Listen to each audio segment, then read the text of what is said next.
Stasiun Bahasa dan Budaya P2B UI Mataram dengan saya Nadira sebagai moderator dan pemandu acara untuk kali ini. Di kesempatan kali ini kita akan membahas suatu topik yang sangat menarik, yaitu tentang BIPA. BIPA sendiri adalah singkatan dari Bahasa Indonesia bagi Penutur Asing. Dan di samping saya sudah ada Pak Zamzam Haniro M. Beliau menjabat sebagai tim ahli BIPA di Kantor Bahasa Provinsi Nusa Tenggara Barat. Beliau banyak menulis karya-karya tentang BIPA dan juga beliau sebagai tim pengajar BIPA ke luar negeri. Untuk Bapak Zamzam, terima kasih waktunya. Ya, sama-sama, Mbak Nadira. Sejak diikrarkan sebagai bahasa nasional dalam Sumpah Pemuda 28 Oktober 1928 dan ditetapkan sebagai bahasa negara dalam pasal 36 UUD 1945, bahasa Indonesia hingga saat ini telah mengalami perkembangan yang sangat pesat seiring dengan kemajuan yang telah dicapai oleh bangsa Indonesia di tengah era global sekarang ini. Untuk Bapak Zamzam, bagaimana Bapak menilai makna tersebut? Ya. Baik, sebenarnya BIPA ini sudah lama sekali berlangsung, artinya sudah dimulai sejak lama. Tapi menjadi atau diberi nama BIPA sendiri baru-baru, ini sekitar 2008. Tapi sebelumnya pengajaran bahasa Indonesia untuk orang asing itu sudah banyak yang melakukan dari tahun sebelumnya, tetapi belum bernama BIPA. Hanya pengajaran bahasa Indonesia untuk orang asing biasa saja. Karena maraknya permintaan pengajaran BIPA oleh orang asing ke Indonesia, sehingga ini menjadi sebuah hal baru bagi Indonesia atau bagi pengajar di Indonesia, sehingga mereka membuat semacam institusi asosiasi pengajar dan penggiat BIPA atau disingkat dengan AP BIPA. Dan juga Badan Bahasa di bawah Kementerian Pendidikan dan Kebudayaan Indonesia membuat divisi khusus atau departemen khusus yang menangani tentang kebipaan. Karena semakin banyak permintaan pembelajaran BIPA. Oleh sebab itu, menurut saya BIPA ini sangat penting.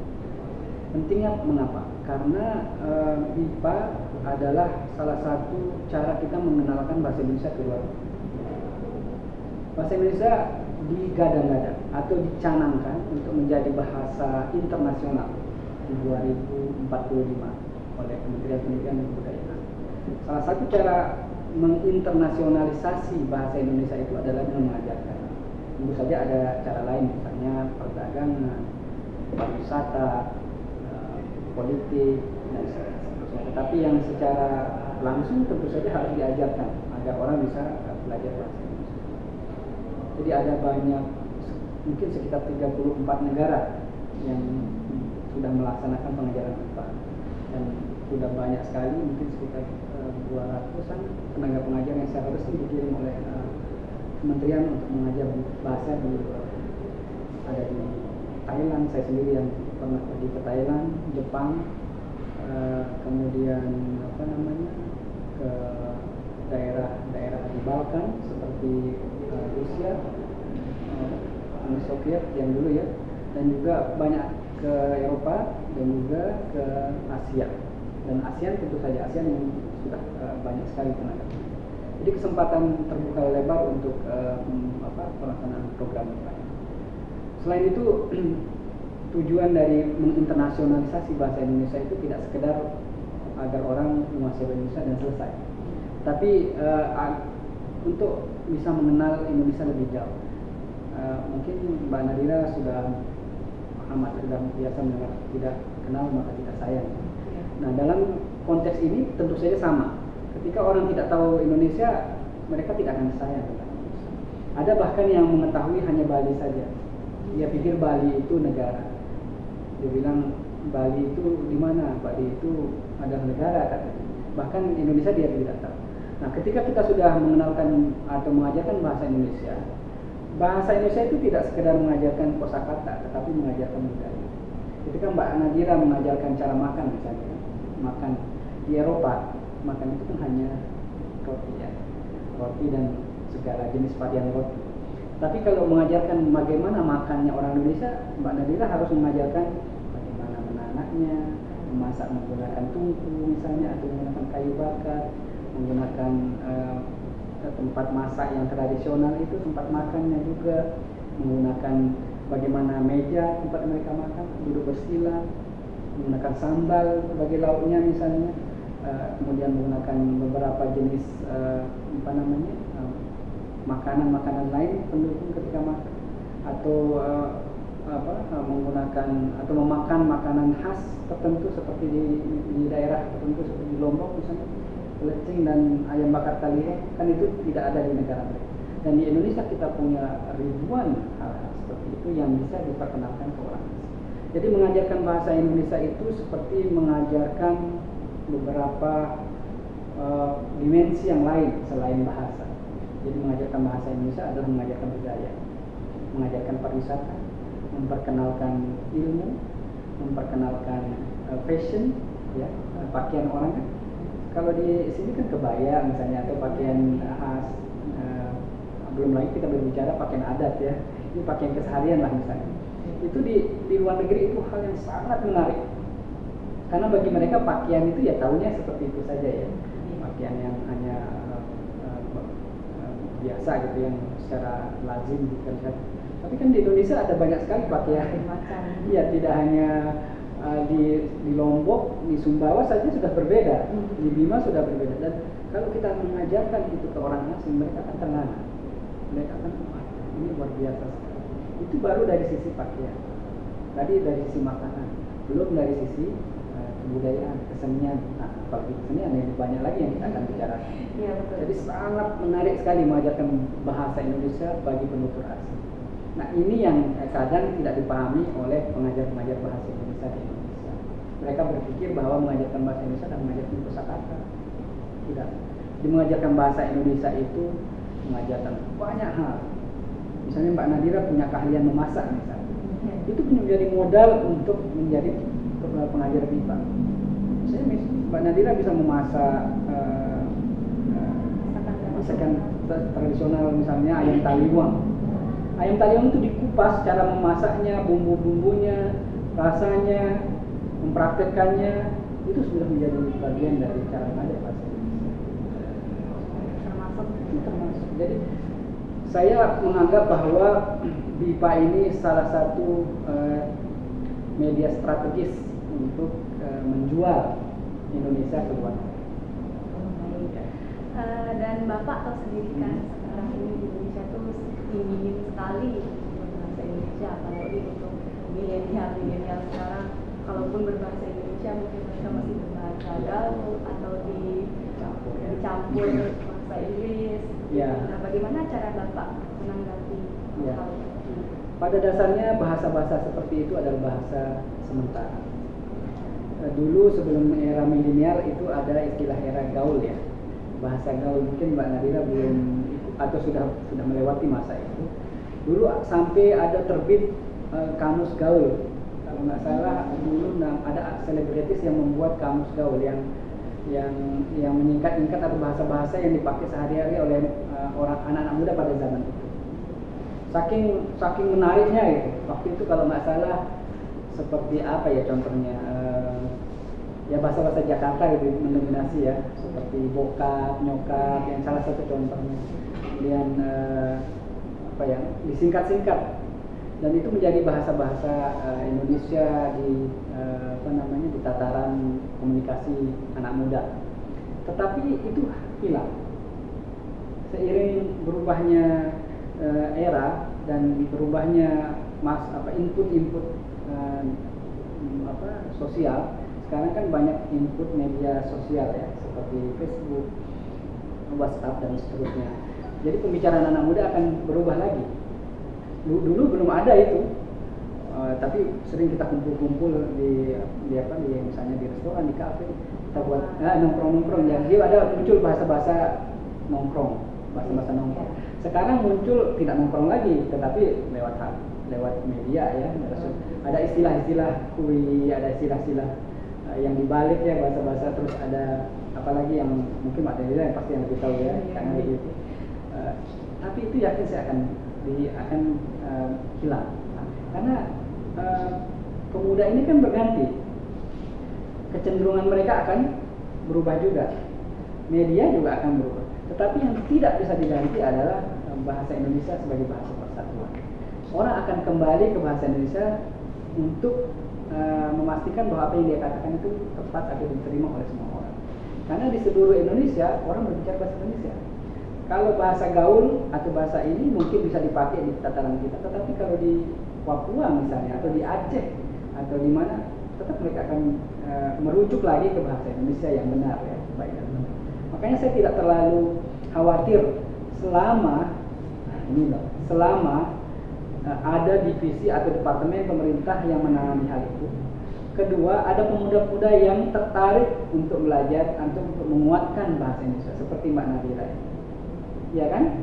Nah, selama masih ada yang seperti itu, saya yakin bahasa Indonesia tetap akan ada dan tetap akan dipakai. Kalau bahasa-bahasa gaul atau bahasa-bahasa media sosial itu akan sifatnya temporal, tidak akan lama. Karena seperti yang saya katakan tadi, Mbak Nadira sekarang umur berapa? Nah, kalau nggak dijawab nggak apa-apa, saya masih muda. Nanti sebentar lagi Mbak Nadira pasti sudah berubah cara berbicaranya, iya kan? Kalau jujur saja secara psikolinguistik, kecenderungan bahasa anak muda itu adalah bahasa untuk menarik perhatian, iya kan? Dia akan menggunakan bahasa-bahasa yang cenderung menarik bagi sesama jenisnya atau sesama generasinya. Tetapi ketika dia sudah meranjak mulai dewasa, dia akan malu memakai bahasa-bahasa itu. Dia akan memilih bahasa-bahasa yang lebih sopan, lebih santun, lebih diterima. Dan itu ada di bahasa Indonesia yang baik dan benar. Seperti itu Mbak Nadira. Baik. Dan untuk pertanyaan selanjutnya, apakah ada standar atau level MIPA seperti bahasa Inggris yang seperti kita ketahui level, basic, intermediate, advanced, dan bagaimana cara pengkategorian standar tersebut? Ya, sebenarnya kita juga sudah ada, kalau tidak salah itu ada 6 level untuk penguasaan bahasa Indonesia. Itu sudah disusun secara rapi oleh tim UKBI, uji kemahiran berbahasa Indonesia. Dan di BIPA juga ada, mulai dari level yang tertinggi itu istimewa. Nama kita istimewa, kalau kita istimewa. Kalau TOEFL kan mungkin advance gitu ya. Kemudian istimewa setelah itu sangat unggul. Kalau di asing mungkin upper intermediate ya, intermediate. Kemudian setelah istimewa sangat unggul, ini mungkin intermediate. Kemudian setelah unggul madya. Setelah madya semenjana. Dan terakhir itu terbatas. Nah, kalau Mbak Nadia atau teman-teman ingin menjadi pengajar BIPA, harus berada di level sangat unggul dan istimewa.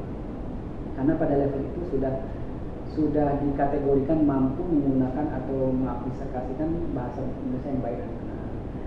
Kalau di tes KBI nanti tesnya akan menunjukkan pada level yang di penggunaan bahasa Indonesia sehari-hari, penulisannya, pemilihan kata-katanya itu menggunakan standar bahasa Indonesia yang baik dan benar. Itu sudah level sangat unggul dan istimewa. Jadi kalau semenjana itu masih ada keterbatasan, ada kekurangan sedikit di bagian tata bahasa atau komunikasi. Jadi ada 6. Nanti Mbak Nadira kalau mau ikut tes, kira-kira di level mana ya? Saya yakin akan lebih baik dari itu. Karena pada dasarnya kita kan orang Indonesia sudah menguasai bahasa Indonesia. Kalau sama sekali belum pernah mengikuti tes UKBI atau pelevelan itu, rata-rata mungkin akan duduk di madya atau untuk mahasiswa biasanya madya. Nah, mungkin kalau setelah dia belajar atau membuka buku atau memperbaiki pengucapan segala macam kan. Dan apakah ada persyaratan untuk menjadi pengajar BIPA? Seperti haruskah untuk dari sarjana bahasa Indonesia saja atau bisa dari sarjana lainnya? Baik, pertanyaan yang bagus sekali Mbak Nadira. Ini yang menariknya dalam BIPA ini. Jadi tidak harus jurusan bahasa Indonesia. Dan mungkin ini hal yang informasi yang menarik lagi yang saya akan informasikan, bahwa sebagian besar guru BIPA yang dikirim ke luar negeri bukan berasal dari jurusan bahasa Indonesia, tapi jurusan yang lain, terutama jurusan bahasa asing. Mengapa? Karena rata-rata yang menguasai bahasa asing juga dia menguatkan bahasa Indonesia. Ada yang bahasa Inggris ya, sudah bagus bahasa Inggrisnya, biasanya itu sejalan dengan bahasa Indonesia juga. Dia akan bagus juga di bahasa Indonesia. Karena struktur itu pola pikir, ya kan? Tata bahasa itu pola pikir. Ketika kita bagus tata bahasa asing, ya, kita akan mengenali juga tata bahasa Indonesia. Itu pada dasarnya sama. Begitu juga bahasa-bahasa yang lain. Jadi yang dikirim ke luar negeri itu rata-rata jurusan bahasa asing yang lain. Dan bahkan juga ada jurusan teknik, jurusan MIPA, biologi dan seterusnya. Jadi ini menarik sekali. Ini yang banyak tidak dipahami oleh teman-teman. Kalau mau keluar negeri paling gampang sekarang jadi guru BIPA. Jadi nggak mesti harus punya ijazah S1, S2 bahasa Indonesia, tidak. Punya ijazah S1 atau S2 yang lain, silakan. Yang terpenting pertama apresiasi di sini penguasaan dan pola pikirnya terhadap bahasa Indonesia itu positif. Dia bangga dengan bahasa Indonesia, walaupun dia mungkin ahli bahasa asing ya. Mbak Nadira bahasa Inggris. Kalau di rumah pakai bahasa apa? Bahasa Indonesia. Di kampus? Tetap berbahasa Indonesia. Sering campur-campur bahasa asing enggak? Sering. Nah, seperti itu kalau sudah mau menjadi pengajar BIPA kita harus kurangi mencampur adukan bahasa Indonesia dengan bahasa asing. Kenapa? Karena kita harus bangga. Kalau masih ada padanannya dalam bahasa Indonesia, kenapa harus pakai bahasa asing? Kalau mau pakai bahasa asing sekalian untuk memperlancar bahasa asingnya, itu akan lebih baik. Nah, kalau kita mencampur-campur, misalnya seperti ya teman-teman which is yang seperti itu ya, itu biasa dipakai oleh penyiar-penyiar baru ya. Secara ilmu komunikasi itu sebenarnya mereka ingin apa sih? Apakah ingin dipahami atau ingin kelihatan hebat gitu kan? Nah, mohon maaf. Tetapi yang penting itu kan dipahami, bukan kelihatan hebatnya. Kalau kita mengatakan which is, boleh jadi tidak lawan bicara kita belum tentu paham kan, atau yang bahasa yang lain. Jadi sekarang kalau mau pakai bahasa Inggris, sekalian bahasa Inggris saja atau bahasa asing saja. Biar lawan bicara juga pakai bahasa asing. Supaya kita sama-sama melatih bahasa asing gitu ya. Jadi kalau bahasa Indonesia, gunakan bahasa Indonesia, bangga dengan bahasa Indonesia, utamakan di mana saja bahasa Indonesia. Itu kita menjadi jati diri dan karakter. Juga menambah jiwa nasionalisme. Betul sekali Mbak Nadira ya. Ya, kalau Mbak Nadira sendiri ingin nggak jadi pengajar BIPA? Ada sedikit ketakutan. Mbak Nadira punya latar belakang bahasa asing kan? Bahasa Inggris ya? Lulusan bahasa Inggris semester berapa? Nah, itu sudah cukup sebenarnya. Mungkin bahasa Inggris sudah intermediate ke atas lah ya Mbak Nadira ya. Itu modal. Nanti kalau mau mendaftar guru BIPA akan dicarikan tempat yang dimana negara yang berbahasa Inggris supaya tidak terganggu kan. Misalnya kita bisa memilih sendiri, misalnya Inggris atau mana yang berbahasa Inggris, Australia atau mana saja. Setelah itu baru nanti akan dilihat kemampuan berbahasa Indonesia. Kita seperti pelatihan, bagaimana pelatihan, pernahkah ikut pelatihan pengajar BIPA? Oke, itu sudah sampai di penghujung acara. Saya akan menyimpulkan acara pekan ini. Di dalam negeri saat ini tercatat tidak kurang dari 45 lembaga yang telah mengajar bahasa Indonesia bagi penutur asing atau bisa disingkat BIPA, baik di perguruan tinggi maupun di lembaga-lembaga khusus. Sementara itu, di luar negeri, pengajar BIPA telah dilakukan oleh sekitar 36 negara di dunia dengan jumlah lembaga tidak kurang dari 130 buah yang terdiri dari perguruan tinggi, pusat-pusat kebudayaan asing, KBRI, dan juga lembaga-lembaga khusus. Itu membuktikan kalau bahasa Indonesia juga cukup penting untuk dikenalkan di ranah internasional dan juga bisa menambah jiwa nasionalisme pada jiwa-jiwa milenial kita yang sepertinya sekarang sudah mengurangi penggunaan bahasa Indonesia untuk keseharian. Oke, baik, sampai di situ dulu untuk acara hari ini. Terima kasih banyak untuk Pak Zanzan. Sama-sama Mbak Nadira dan pemirsa di mana saja. Jangan lupa like, komen, dan subscribe kepada channel ini, Stasiun Bahasa dan Budaya P2B UIN Mataram. Dan juga jangan lupa untuk share video ini ke teman-teman kalian. Sekian, wassalamualaikum warahmatullahi wabarakatuh. Waalaikumsalam. Jangan lupa like, comment, share, and subscribe channel Stasiun Bahasa dan Budaya P2B UIN Mataram.